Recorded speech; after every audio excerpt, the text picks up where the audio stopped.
కర్నూలు జిల్లా హొళగుంద మండలంలో పోలీసులు బరితెగించారు. సుళువాయి గ్రామంలో పేకాట శిబిరాలను ఏర్పాటు చేసి ఆడిస్తున్నాడనే నెపంతో బోయ మల్లికార్జున అనే వ్యక్తిని 3 రోజుల క్రితం అరెస్ట్ చేసి చిత్రహింసలకు గురి చేశారు. పోలీసులు కొట్టిన దెబ్బలకు అతన్ని ఆదోని ఆసుపత్రికి తీసుకెళ్లారు కుటుంబ సభ్యులు. డబ్బులు ఇవ్వకపోతే గంజాయి కేసు పెడతామని బెదిరించారని చెబుతున్నారు బాధితులు. పోలీసులకు కేసులకు భయపడి 14 మంది 8,000 రూపాయల చొప్పున పోలీసులకు ఇచ్చినట్టుగా వాపోయారు. రైట్, ఇదే అంశంపై అప్డేట్స్ మా కరెస్పాండెంట్ లోకేష్ అడిగి తెలుసుకుందాం. లోకేష్, ఏం జరుగుతుంది? అప్డేట్స్ ఏంటి?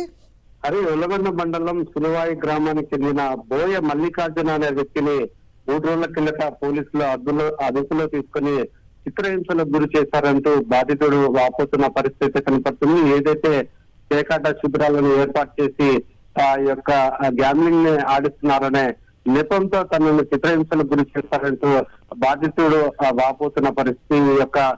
ఈ యొక్క కేసులో పేకాట ఆడిస్తున్నట్లుగా ఒప్పుకోవాలంటూ అతనిపై తీవ్ర ఒత్తిడి తీసుకొచ్చారంటూ బాధితుడు చెప్తున్న పరిస్థితి నేపథ్యంలో అతనికి తీవ్ర గాయాలు కావడంతో ఈ యొక్క ఆదోని ప్రభుత్వ ఆసుపత్రికి తరలించి చికిత్స అందించిన పరిస్థితి కనపడుతుంది. అయితే అతన్ని ఖచ్చితంగా డబ్బులు చెల్లించాలని, ఆ డబ్బులు చెల్లించకపోతే గంజాయి కేసు కూడా తనపై మోపుతామంటూ పోలీసులు బెదిరించారంటూ బాధితుడు వాపోతున్నారు. 14 మంది, అంటే ఇతను మల్లికార్జున అనే వ్యక్తి అనేది కాకుండా 14 మంది ఈ యొక్క పోలీసులకు డబ్బులు ఇచ్చిన తర్వాతనే వారిని వదిలిపెట్టినట్లుగా చెప్తున్న పరిస్థితి. తనకు అన్యాయం జరిగింది, తనపై అనవసరంగా ఈ యొక్క అక్రమ కేసులు బనాయించి పోలీసులు ఇబ్బందులకు గురి చేస్తున్నారంటూ బాధితుడు బయటకు వచ్చి ఈ యొక్క విషయాన్ని మీడియాకు వెలువడించడం జరిగింది. ఏదైతే ఈ యొక్క పోలీసులు తనపై అక్రమ కేసులు పెట్టి తనని చితకబారిన విషయాన్ని ఖచ్చితంగా న్యాయం చేయాలంటూ